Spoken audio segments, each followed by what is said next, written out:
Hi there, fellow ruminators. Welcome back to another session, Rumination with Andrew. Thank you so much for joining as we are about to discuss a very important topical matter.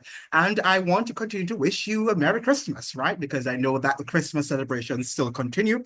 Yesterday, it was Boxing Day in Jamaica, and I'm sure that you still had your gunga rice and peas and your roasted beef and whatever you had in your sorrel. So I hope that you have enjoyed, or you're still enjoying, for those of you who are still on vacation and you don't have to go to work, that you're still enjoying the remnants of the Christmas festive season. Now, today we are going to look at the Prime Minister, that Prime Minister Andrew Holness, that's Prime Minister Andrew Holness and Mark Golding's Christmas speech, which I thought that these speeches were they were not very inspiring, right? They were not comforting to the pain that the Jamaican people are actually going through. And yesterday, I actually watched a very, very painful video on TVJ. And I know if I can pull that up. I came here, I didn't plan to pull that one up, but let me see if I could pull that TVJ's thing up. To you was a mother who said that she had lost three of her family members in 1 year, in this year, right? That she lost three, not one, three of her family members in 1 year. In fact, the video was titled Merriless Christmas, and it was broadcast on TVJ. Let me see if I can pull it up here. I'm getting it up just for you to see how painful. And this is the norm. This is not now just an exception to the norm. This is the norm of what is happening in Jamaica. It is not abnormal. It's not something that is out of, sync, that is not normal. This has become a part of the Jamaican diet: criminality, crime, and violence. So let me share my screen with you and let you watch it to see what this lady is saying. Very, very painful to watch. And I made sure that I saved it. And I'm happy that while I was talking to you, I remembered about it. And welcome back to Primetime News. And a special welcome once again to our viewers on TVJ International in the Cayman Islands and online at onespotmedia.com. Up first this evening, it's the most wonderful time of the year, or is it? A number of Jamaicans are suffering from depression during the festive season because of several reasons, including the loss of relatives. This evening, we feature a Clarendon woman who didn't just lose one, but three family members earlier this year. Christmas for her will never be the same. Amoy Harriet has part one of Merriless Christmas. A time for giving, a time for cheer, fond moments with family. Christmas is in the air. But this one is not so merry for some families. I'm currently in Churchy Lane in Clarendon. As you'll recall, in August, in this very location, 17 people were shot, 8 fatally.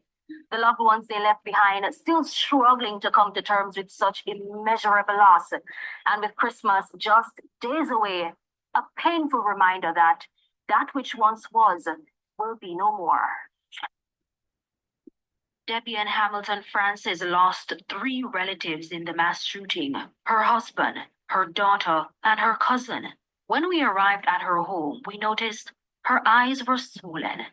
She admitted she had cried herself to sleep the night before. It's been over 4 months since the incident, but she's been reliving those few minutes every day since. These car, these rooms, these depression, they can't go away. No day. It's just me and my children in our dark world. With her youngest son being the one farthest into that dark world. I feel him slipping away from me, the pain that he has to go through. Some of them stronger than some. He's not the strong one, and I really would need help for him. Okay, look at how broken our people are. It is very sad. Our people look broken, apart from the fact that she is suffering from depression because of the brutal and senseless murder of her family members. who fell victim this year to crime and violence in Clarendon, you have to also see coming at you the depravity and the brokenness of our people. And I'm wondering what prosperity is the Andrew Holness-led administration talking about? Because prosperity, you're going to see it in the people. And I'm not suggesting that you're going to see her all, with makeup and she's wearing lots of, expensive watches and diamond rings and so on. That's not what I'm suggesting. But you look decent. And the community does not look decent for the most part. This is not a, what you call it now, garrison constituency, I think. It's in the country, in rural Jamaica. And look at the depravity. Look at the depravity and the brokenness of our people. It doesn't look good.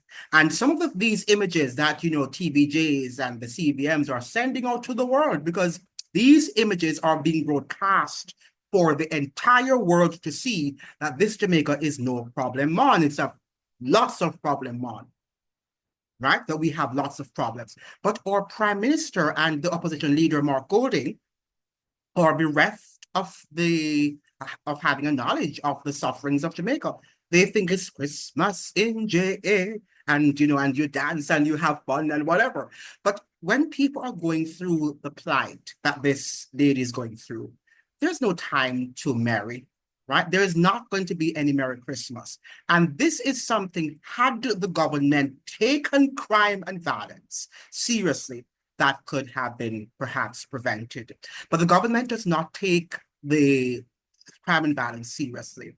They sometimes you really wonder who is behind it and if the government supports it. I don't know. I'm not saying they do support crime and violence, but sometimes you do wonder, because there is no credible crime plan that has been prevented so far. Another thing is that the government seems to be telling Jamaicans that they're in charge of their safety. So during the Christmas, there were no plans put in place to protect the populace, based on my understanding, based on what I read in the Gleaner. They were saying that Jamaicans must, look around and try to be safe. Right? And I'm not suggesting that we should not exercise caution as civilians, but the fact of the matter, what is the purpose of government? And why are people paying taxes? To be killed, to be slaughtered, to be brutally murdered on their lives and at home? And this is what is happening in Jamaica. Now, when you listen to the lackluster speeches coming from the Prime Minister, just listen to some of what he's saying, and the Minister of Opposition, that's Mark Golding, you really wonder what Jamaica are they living in. But let us listen to what he's saying. Christmas cake, Christmas dinner, community Christmas treats, and all other kinds of festivities. Yes, Jamaica are celebrating Christmas. I need to share it with you. Own way and by our own means. However, there are some core themes about Christmas that never change. As a largely religious country, Christmas is about the birth of Christ. And in churches across Jamaica, the biblical story of the birth of Christ is being told. That Jesus came into the world to show us the way. That he came in humble circumstances, born in a stable, to show that his salvation was not only for the rich, but poor and disadvantaged. Okay. Christmas is therefore a time of hope. Now, this hope is realized as... Does he mean it that? Does the Prime Minister mean that Christ came into the world to show that the wealth should not only be for, the wealth of any nation should not only be for the rich, for the elites, but it should be for everyone? Is Andrew Holness doing that? Is he sharing the wealth among all Jamaicans? Or do we see that the rich are getting richer and the poor are getting poorer? What do you think? Do you really believe this guy when he speaks? Do you? We reflect on the passing year, struggle and disappointments that we may have encountered, and equally our achievements and successes. As the year draws to a close, reflection is natural, but the outcome depends on your frame of mind. Will the outcome of reflection impress you, or will it motivate you? If you adopt the right frame of mind, you will be on a solid track to face the new year. Yeah, just have this sense of positivity, right? This positive mind. And we're not suggesting that one should be pessimistic, right? On this channel, I am by nature an optimist, I am skeptical of certain things when having looked at it, like crime and violence. I'm skeptical of what is happening in Jamaica because I've seen it, I've read about it, and I have studied it for years. And I realize that they're not doing that, that they're not serious about solving that. So when they talk about crime and violence, I am pessimistic of that in Jamaica because I have studied it.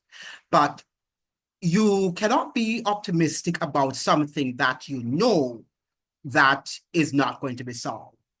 If you think that people are taking the steps and the strategies needed to solve the problem, then you can be optimistic. But he's not doing anything. This guy is not doing anything to solve crime and violence, and yet he's telling Jamaicans that they need to be optimistic. What about the economy? He's doing nothing to solve the inequities, the large scale, the wide gap between the rich and the poor. He's doing absolutely nothing, but he's telling us that we Jamaicans should be optimistic. The high prices of groceries, absolutely nothing that he's doing down there. And in fact, there was a foreigner in Jamaica from Great Britain, and she was there recently and she was shopping and she found the prices in Jamaica to be ridiculous. And she was actually making the comparisons between the Jamaican the local currency, Jamaican dollar, and the British sterling. And she was saying if the British had to put up with all those prices, she does not know how they would live. Yet you're talking about a poor country in which the majority of the people are impoverished. Right? Yet still they have to put up with this. But Andrew Holness, who lives in his mansion and who is getting a big fat salary, plus other perks that he gets from his private businesses, are telling Jamaicans that they need to have, or they need to develop positive thinking. Wow. Wow. Yes, beautifully said, Mr. Holness.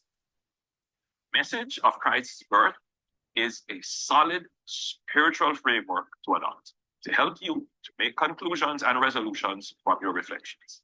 The message of giving thanks, what you have, counting your blessings, no matter how small they are, for as difficult as we think our personal struggles have been, there are worse situations. And look, our lives have been spared. We must. Right. So, if your life has been spared, but the lives of your families have been snuffed out, you should give God thanks. And I'm not suggesting that you shouldn't. But is that very easy? Is that an easy thing that you can do? It's really something that we have to think about. And I'm sure that if Andrew Holness were to lose his wife and his two sons, that he would have been broken for this Christmas. He would. He would be broken. He would be completely broken for this Christmas. But he expects Jamaicans who have lost their loved ones and their friends to be happy and to be joyous and to have this jolly Merry Christmas, because it's the best time of the year when we have our sorrel and our roasted, beef and whatever you drink and your sorrel, right? And your black cake. And he can sit around his large dining table and have fun while Jamaicans are deprived of even their very existence. Right? That is what Andrew Holness is suggesting in his speech. But let me just go over to Mark Golding's speech. It was not much better than what Andrew Holness. Of course, as we say, the both of them practice neoliberal policies, right? They are both neoliberals, and there's no distinct difference between both of them, even though you guys like to think that there is one, but you haven't read and you don't like to read. You like to go and just look at corruption. By the way, that's what it's all about, whether it's the United States or in Jamaica. It's all about who is going to be the one to expose the most corruption, right? And whoever exposes the most corruption, and those who are, if they're very skillful at hiding theirs, then that is the one that's going to win the election. We saw in the United States where Donald Trump was the one who was touted to be the political criminal, while, we have Joe Biden and Kamala Harris were, the prosecutors and the lawyer and these morally upright people who believed in the law, right? And who were enforcers of the law. And while the people like Trump were lawbreakers, right? That is how they are going to message it in Jamaica too. Those who are more corrupt. So you have the Ratigans, and he's broadcasting every day the corruption of the JLP, and maybe on another social platform that supports the JLP, they'll be highlighting the corruption charges of the PNP. But at the end of the day, what's new, right? They go in and life continues, right? Nothing new, nothing is changed, right? So I hope you understand that nothing is going to change, okay? Because it's a game. It is a political chess game that you must begin to understand and to acknowledge. Now listen to your Marky G, right? He's having his nights, and he was singing, "Oh, holy night, the stars are bright and shining." Right, so let us see what he's saying here. The breeze of the Christmas season fills the air. Yes. There's a special spirit of love Right. that touches every corner of our island, from the bustling town centers and parks adorned with twinkling lights to homes filled with the sweet aroma of sorrel, Christmas cake, and gungo rice and peas. Right. This is a time when Jamaica truly comes alive. Right. The Christmas season also carries profound significance for our faith. Mhm. We celebrate the birth of Jesus Christ, who through his words and deeds taught us the values of love, humility, and compassion. So even as we celebrate, let us also reflect on these teachings and find ways to practice them in our daily lives. It is the vibrant traditions of Jamaican Christmas that make it so unique and special. The excitement of Grand Market, where the streets come alive with color and energy. The rhythms of John Canoe, invoking the spirit of those who came before us. The simple joys of sharing a Christmas meal, where every plate carries not just food, but love and community. You know, I really wonder how many Jamaicans were able to buy Christmas meal. And I wonder if the government had any Christmas meal program there in Kingston or in the major cities of Jamaica. Did they? I'm not sure if they did. Would they? He's concerned. He's saying things that he doesn't know about because these guys are out of sync with the realities, and perhaps there are people who did not even eat, and people who could not have bought the gungo and the rice and the chicken and whatever and sorrel to have for their Christmas dinner. But Andrew, this guy Mark Golding is not concerned about that. He's concerned about highlighting his reality and the realities of his friends and those that he has intimate knowledge about, but he's not concerned about the average Joe in Jamaica who is not able, because of the high cost of living, to buy food and to buy a decent Christmas meal, to have bought, because it's now gone, a decent Christmas meal. But let's listen to what he's saying. These traditions are a testament to our creativity, our resilience, and the enduring desire for unity. Christmas in Jamaica is more than just a celebration. It reinforces the best of who we are as a people. It is a time to reconnect with the values that bind us together as a nation. That spirit of love is in the sound of the Christmas carols sung with heartfelt joy at church services. It is in the laughter shared with family and friends at gatherings. And it is in the giving to help those in need. Therefore, as we embrace the joy of the season, we must not forget those who face great stresses and challenges in their daily lives. Right. So, his speech is not that bad, but it's just that, we are not seeing what they're doing. Of course, we're seeing images of people helping, but it could be ordinary citizens who help one another. But, people who are PNP are going to be happy that Marky G was able to craft a speech as inspirational as this. It's not inspirational to me because I understand the realities, and that Mark Golding is not there to highlight the harsh social and economic realities, but to speak over them, to avoid them. Now, Neita, that's Lance Neita, who is a very good journalist and somebody whose writings I have been reading for years. And he's writing about the political situation in Jamaica. And this is what he's saying. Either way, Jamaica always stands up admirably to the test of ongoing to the polls, although this time we may see an all-time low vote turnout. I hope that's not the case. The parties need to take politics to the higher ground if they want to attract the fence sitters. Depending on the baseline for votes is not good enough.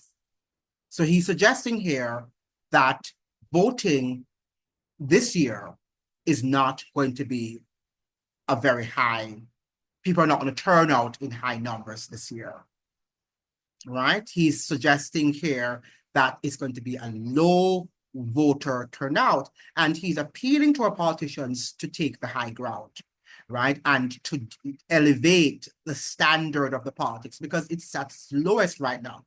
It is at its lowest, right? So we have to be mindful of that. There's an article here in the Jamaican Observer written by Verol Tomlinson. The government is inexcusable. The government's inexcusable failure to curb crime.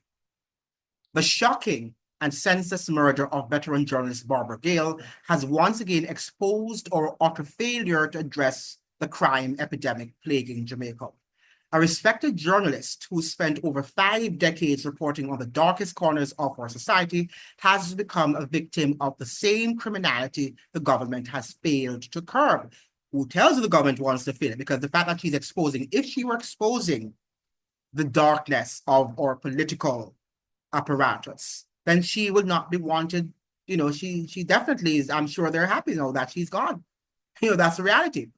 Tragically, Gale's murder is merely the latest in a long string of brutal and unnecessary deaths that have become all too commonplace in this nation.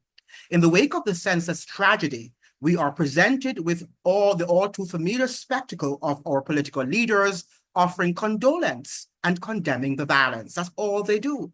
Prime Minister Andrew Holness, Justice Minister Delroy Chuck, and other members of the cabinet who are charged with protecting the Jamaican people continue to parade their shock and sorrow while their collective inaction allows crime to escalate. Their empty words ring hollow as they too are accused of fostering an environment in which lawlessness is tolerated and the seriousness of crime is consistently diminished.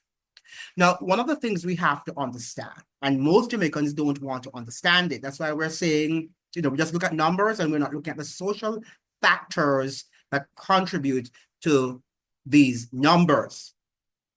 Crime and violence is an industry in Jamaica, and it is a viable industry. It is a profitable industry in Jamaica. And if something is profitable, I don't think someone is going to get rid of it, because people are generating loads of money, loads of cash from the proceeds of that industry. So do you think the government of Jamaica is going to be putting a dent on crime? Perhaps if he does, there's going to be more crime because there'll be more money people are going to be lacking, and hence they will go and slaughter other people. So I do not think the government is going to put any dent in crime and violence, because that is the life and blood of the Jamaican economy. It is a criminal society. Jamaica is a criminal society, and we've got to face that truth. We don't want to face the truth because we think there's something special about us. But when you look in Jamaica, when you look at the crudity of a lot of our people, you really wonder what country nurtured this sort of animalistic behavior. There is a certain level of depravity in Jamaica that perhaps you're going to see in very few countries, right? There is a level of depravity that you see and witness in Jamaica that you are going to witness in very few countries around the world, not in the region, because I don't think any country in the region behaves like we do and looks as depraved as we do, right? We need to get our acts together. So that was a very good article that was written by this particular lady. Now, in the Gleaner this morning, letter of the day, murders and organized crimes are out of control. The Gleaner reported on December 23 about the killing of Myanmar-born medical doctor in Sabina Lamar. This again, is another savage murder of a medical doctor who for many years served the residents of Westmoreland and, from my understanding, was among the most popular and trusted medical doctors. He's gone, right? His murder is another powerful indication that the crime and murder problems are very much out of control in this country. What is even worse, with due respect for National Security Minister Dr. Horace Chang, the government has no effective, workable, specific, and practical plans in place to address crime problems, not to mention the escalating levels of drug trafficking and lottery scamming. Jamaica remains, and very concerning for the United States government, a major cocaine and illegal gun and ammunition transshipment port. But why is it a concern to the United States when they are the movers and shakers of this racketeering, right? Of the cocaine trade and also the gun and ammunition trade? The United States is a problem. It's the root of the problem. This situation has in fact got worse since the Jamaica Labour Party took office. People are not feeling safe, so they're not venturing out night hours, negatively affecting businesses all over the country. Here in Montego Bay, various night entertainment facilities are losing business because many persons are refusing to go out for fear of being robbed or murdered at night. But we have a prosperous economy. Dr. Nigel Clark left us for the IMF with a very prosperous economy, right? That is what we're told. That Nigel Clark is the best, sorry, I think something's happening here, is the best Minister of Finance that we've ever had, right? That's what we were told. We were told that he was the best minister. I don't know what's happening here to my screen. Okay, good. Yeah, he's the best Minister of Finance that Jamaica's ever had. So what are these people talking about? Where is the prosperity? Aren't you guys seeing the prosperity? Are you not perceptive enough to see the buoyant economy that Jamaica has? According to the opposition spokesman on national security, Peter Bunting, where is the government's crime reduction and solution plan? But where is his? Where is Peter Bunting's crime plan? Where is Peter Bunting's crime plan? They're playing the politics with us. And when they are in power, they absolutely do nothing, the same thing. No such plan has been in place over the past 8 years, has not been in place since the past probably 50, 40 years. If security forces are not given crime reduction plans with the appropriate funding in place, then they cannot be blamed for not effectively dealing with crime. As I said, crime is an industry in Jamaica. It's a part of the social fabric, the political fabric, the economic fabric that will not go away. Clearly, the intelligence apparatus of the JCF needs vast improvements. Some of these police intelligence detectives should be sent to overseas for further training in gathering intelligence. A joke. This is a joke, right? She obviously doesn't understand the geopolitical understanding of crime and violence. That is also a very global, it's a global industry. It's a global institution, crime and violence, and also the trafficking of arms and people, including children, right? This is a large industry, and Jamaica is just, forms a minuscule, part of that large-scale industry.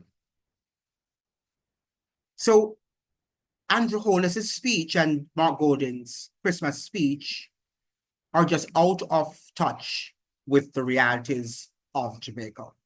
They prefer not to deal with them, or they prefer to live in their own narrow and visceral world.